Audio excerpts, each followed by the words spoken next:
Hello, everyone, and welcome to today's episode of The Boardroom. As always, we are talking to Malta's leading business minds, and we're asking them the questions that you might have about how the economy is going to recover in the weeks and months to come.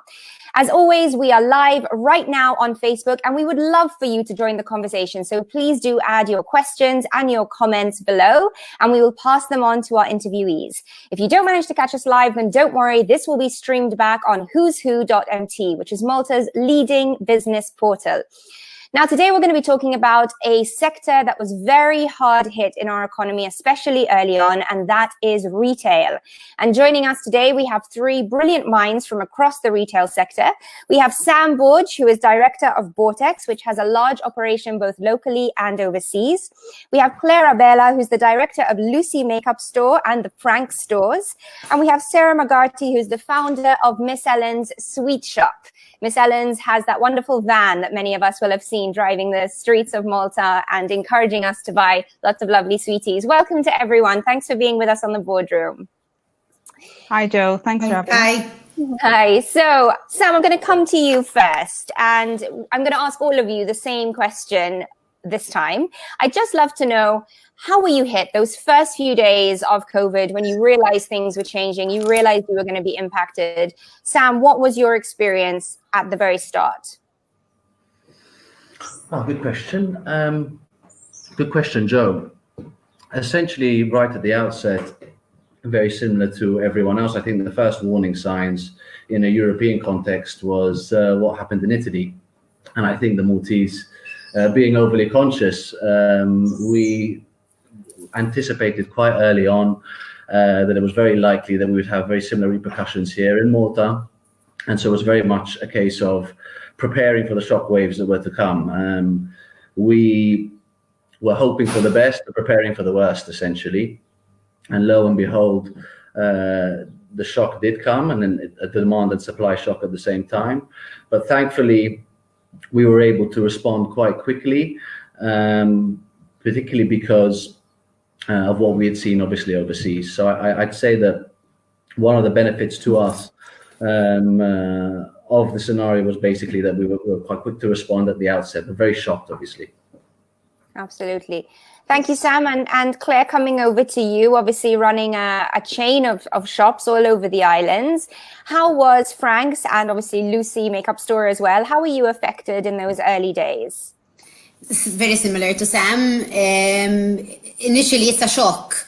So you start seeing the news, you understand it's coming, but you don't think it's going to happen so fast. It happened very fast. Thank God we adapted very fast. We adapted as fast as it happened, really. But shocked. Till today, shocked. Absolutely. And Sarah, obviously you are running sort of a boutique operation. You have a shop and your van. What happens, what happened in those early days that sort of brought your operation to a halt? Did it come to a halt at all? No. Well, the van did. I suppose as the schools closed and people started working from home, the van, obviously, the trade kind of went. But we had an online store. We've had it for about 2 years now. So trade in the shop was slower. And then we decided to kind of take everything online. And I was quite impressed at how quickly the consumers actually turned to the website. They may not have used it as much before, but quite quickly they all kind of went online, and we operated that way up until Monday a week ago. Okay, thank you. And Sam, I know you guys have had a huge international online operation for a while now. So you were ahead of the curve, perhaps, in online sales. But what was your experience of, again, having to go completely online? Were you ready? And how did that pan out? Again, there's a bit of a broad spectrum on the answer to that question, because our focus online has always been with our monobrand Gagliardi. We've been operating that now for over 7 years, with a primary focus on the international markets, as opposed to our local multi-brand retail setup, which is Bortex Fine Tailoring. And it's funny because whilst we're very clear about our strategy for digital growth a number of years ago, we always thought that the omni-channel experience here in Malta was not worth the investment, because there wasn't really an online culture, so to speak. And most people, particularly within the clothing context, always wanted to physically come into the shops. We also sell formal wear, which, you know, is a prerequisite for one really to be measured and to have a, you know, a full A to Z service. Having said that, the benefit of the hindsight and the experience that we garnered from our international experience with Gagliardi has very much allowed us to propel our local e-commerce aspirations, but still our Bortex multi-brand site won't be up and live for another couple of weeks. So what we've been doing is sort of guerrilla tactics over the last 2-3 months to direct most of the branded sales and the sales of masks and through our Gagliardi website. We've got a team working remotely, whether that's going through social media channels and, you know, live chat. We've got Zopim application on the Gagliardi site itself. Obviously, I think the fact that we were able to respond very quickly by switching our local production lines to the mass production meant that we had a big flow of Maltese traffic. I think we must have had over 1,000 orders a day for a consecutive number of weeks, and that's just local, excluding what we did. So positive. Brilliant. And Claire, I know that you're running Lucy, and you chose to go online during COVID. This was something that you did in this period. You weren't sort of prepared for it up until this point, but then immediately you jumped on the bandwagon. You were able to make a success of it. What was that journey like, going from not having an online to suddenly having to do a big online operation? Honestly, crazy, but very positive. If someone had to ask me 2 months ago, would you be interested in launching an online store, I would have said no. For Lucy, Frank's already had an online store. We've been working on it for 3 years, so we were prepared. The day COVID hit, and the 7th of March, a day I'll never forget in my life. The day we closed, Frank's was exploded online. When it comes to Lucy, the problem is, it's a volume-based business. It's not like Frank's. It's not prestige. It's very mass market. So there's a 1,000 SKUs involved, which was always the issue that I had with launching an online store. I started selling on Facebook, so I said, let me give it a shot. Let me give the opportunity to clients to send me lists, and if that works, I'll think of launching a store. In a matter of 3 weeks, we had agencies approaching us. We clicked with this particular agency, and it happened, and it was very positive, thank God. I'm going to be honest, I didn't think that they would manage, because in a matter of a week, they managed to upload over 10 brands, which is crazy, you know.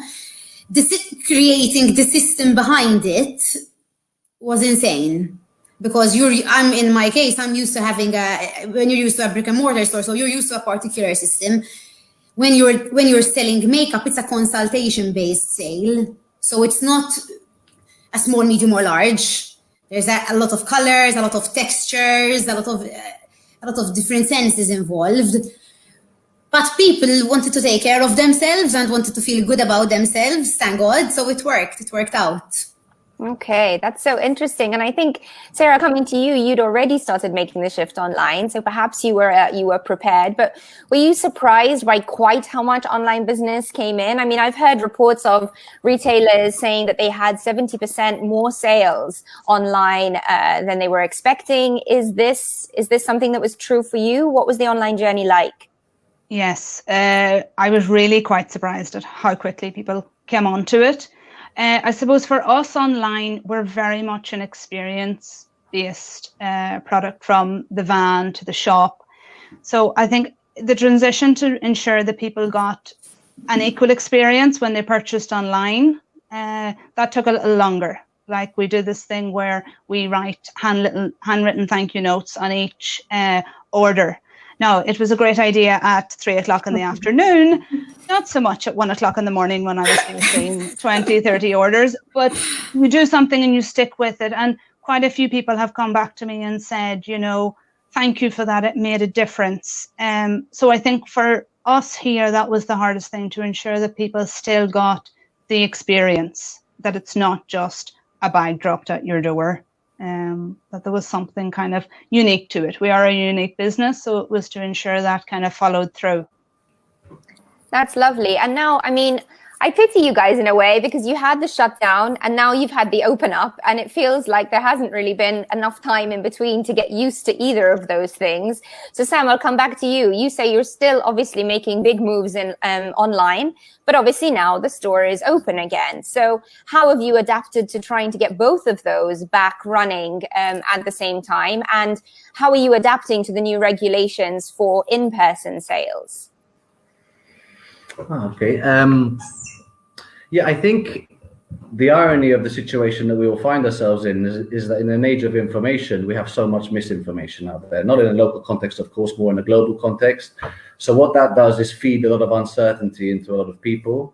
So despite there being, we've essentially just been through a supply and demand shock at the same time, and now supply is opening up, but demand obviously isn't picking up in line with that supply or the needs of most business to be able to maintain their operating cost base. Very similar to everyone else, we've had to put in place the social distancing measures. There are some peculiarities with regards to how one tries on clothes and what one does with those clothes once a customer has had them at home and brought them back, and quarantining them and sterilizing them. So obviously what's happening is a lot of friction is being put into the sales process, but we are trying to ease that friction through, whether it's peace of mind on the social distancing measures, extra conscious efforts from our sales staff with things like private shopping, virtual fitting sessions, the ability for us to potentially have delivery to your door with a number of different suppliers. As I said earlier, the social media, and across all channels. I mean, you guys have probably seen the huge rise of TikTok, Facebook, and a number of other things in terms of selling. So we're trying to break down the barriers. The only reason why we've decided now to bring the Bortex multi-brand site or not to launch is very similar to what Sarah and both Claire have said, is that you want to try and ensure that you have as seamless a customer experience across all your channels. And simply rushing to market with quick e-commerce solutions doesn't always necessitate that you'll get the result that you want. So I would always say to people to heed on the side of caution, not that you don't need to move fast and transform digitally, but do it responsibly, and do it in a way which maintains your brand equity. Absolutely. And Claire, I come to you now. Obviously, you are running a number of stores and you have such a wonderful team. Obviously, your team has gone through a lot in the last few weeks. Obviously, you've gone through a lot as the business leaders, but your team have had to go through that as well. How has everybody coped now with adapting to coming back into the shops? Okay, from our end, it's a bit... We have products that a lot of people, once again, touch and feel. So in the shop, it's not easy trying to sell something without a tester, for example. How are you going to try sell a lipstick, a palette, a fragrance? So in that case, that is quite hard. We manage. There are some people that's looking at it. You need to look at the good side of it now. It's everyone needs to do that. So we, for example, created, which we're still doing now. We started it when COVID hit, and we're still doing it. Online, helplines. So we created a Frank's helpline where a customer calls. This was an experiment. So the second day or third day, we said, let's try it out, and it really took off. A client calls and you're given a consultation on the phone. Our team, I'm very, very lucky, Joe, I say it publicly, we wouldn't have been able to get to where we are if it wasn't for them. I mean, people have gotten promoted because of the work that they've done through this period, because it's not easy. You're dealing with humans at the end of the day. They have families. They have kids. They want to come into work, but at the same time, they're scared. The same way we were scared. But they've helped a lot. They've done a lot. And a lot of ideas that you see on the forefront of Frank's and both Lucy come from them. So it's thanks to them that we got to where we are, really. Absolutely. It's been a real opportunity for people to shine through as sort of being able to be adaptable. And we've seen that across so many different sectors. And Sarah, coming to you, what has your supply chain been like? Because you have some products that are only available in your stores locally. Has the supply chain issue been a worry for you? It wasn't, because I suppose a lot of our suppliers within Europe had the stock available.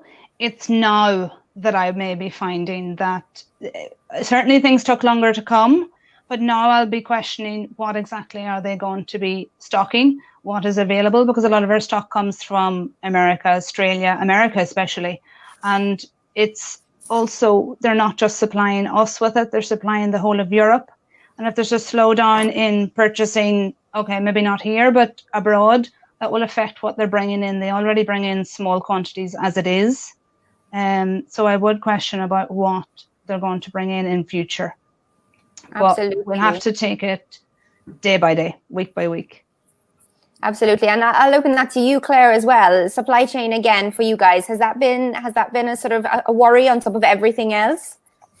The brands that are supplied within Europe, no problem. The problem is outside of Europe, because there are no flights entering Malta. So they don't trust the ship. For example, one particular brand I was dealing with it this morning has 5 connection flights. You can't. There are too many risks that can happen. So that's the only issue that we're having. Thankfully, most of the brands that we work with are within Europe, so it's no problem. It's just these particular ones that you need to wait. So you can't really do anything about it. But yes, it affects because if you're not stocked, you can't sell. Of course.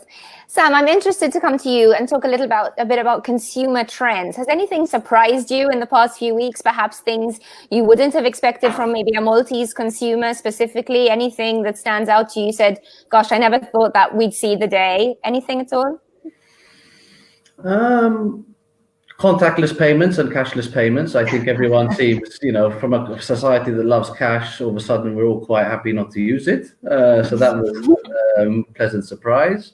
But no, I think just to tap into, again, what we've been saying here, the adaptability really of both the Maltese people, I think humanity in general, to this sort of shift to a low-touch economy has been quite impressive. So no, I'd say I'm pleasantly surprised by the way that we've managed this shift. I think after the initial shock of the first couple of weeks, we've all acclimatized. I think the world has acclimatized quite well. And I'll stay with you on that one, actually, Sam. Is there anything that, we've all had time to pause a little bit? I know you've been innovating every step of the way, but we've all had time to think, and we've all been forced to think in ways that we might not have been pre-COVID. What will you be taking from that? Is there anything that you step back from the situation and say, wow, I'm really glad that's happened. Let's keep that?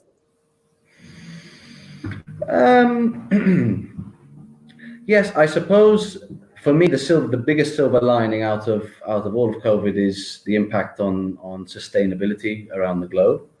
And I think we've all realized that we can do things far more responsibly. One thing that we're going to see now is, let's say that we had a period of 10 years of trend shift, things like digital transformation, sustainability, low-touch economy, carbon neutrality, all of those things. I think those are going to essentially catapult themselves and happen much faster. And it's going to make us aware that the priority in life isn't the rat race. There is more to existentialism and to a full lifestyle than just work and no conscious behavior for the planet or the rest of humanity. Absolutely. That's certainly a topic that's coming up a lot in these conversations. And it's a wonderful thing to see business leaders putting sustainability top of the agenda as a hope for the future. Sarah, what's been your experience of consumer trends, and what surprised you about our consumers, and perhaps what's changed in this period? Well, I'll go back to what I said, the fact that people going online. The thing is, now that we've gone back to having stores open, I don't know if people will kind of stick to online. I feel as if maybe, certainly here based, people maybe don't have a lot of confidence in some retailers, or, across the board, they've had bad experiences. So as retail, we have to ensure that we're given the service, because somebody is buying something online, they're going to pay for it, and it's going to take them 2 or 3 days before they actually receive it. So I think from a retail point of view, we need to be careful that, we need to communicate with our customers and assure them that we will follow through on what we're doing, because they're telling us, yes, we trust you to buy online, or we trust you enough that you're going to deliver the goods. Let's make sure that we do it. Absolutely. That's a very interesting perspective, certainly making sure that customers feel comfortable sticking with the online trend. And Claire, what do you think is going to change? What do you think the future of retail in Malta looks like? Is it going to go completely back to how it was? Is it going to be a mix? Are we going to move more to an online lifestyle when it comes to our retail? I'm a very positive person, Joe. So I think the first 2 months are going to be tough. I mean, I'm sure everyone experienced a tough May. But I think within a year, we'll get back to how we were. With regards to online, I think in my case, especially with Lucy's website, right? I think I have managed to attract a market, an audience that used to buy from abroad and now they're buying from Malta. And when it comes to beauty sites, there are quite a lot internationally. I offer a 2-day delivery service, 2 days, 2 to 3 days. Whereas abroad, you need to wait a week. If they're out of stock from something, it's quite a long process. But I believe, and I'm in the shop every day, it's until we need a bit more of the feel-good factor. So today I already saw a bit of a difference. There was a bit more movement since restaurants opened. Automatically, people start feeling a bit more comfortable going out. People are learning to live with it. That is when I think retail will start increasing more. When you accept it, I accepted it now, so it is what it is. I'm not going to be scared to go and buy what I used to want to go and buy. I'm not an online shopper. I enjoy the experience of a store. Mm-hmm. So today I enjoyed going to Slima, going back to the shops I used to go to buy to before. But I have faith. I have faith that in a year's time we'll get back to where we left. Brilliant to hear. And Sam, to carry on with what Claire was saying, previous to this, I would have said that the big thing around retail, the thing that was going to save retail, because we know that obviously retail has been hit very hard by online, and I mean bricks and mortar stores. To save retail in person, we were looking at really creating an experience. So if you want to buy something in person, you want it to be an experience. Otherwise, you do it online. Now, you guys have done that very well. You're very well known for it. Do you think this trend will continue, that in person will be more experiential, whereas online will be where you get things done? Yeah, it's funny actually. Last year, I wrote a paper on the retail apocalypse, which was independent really of COVID occurring, and that's something I think we all need to pay attention to.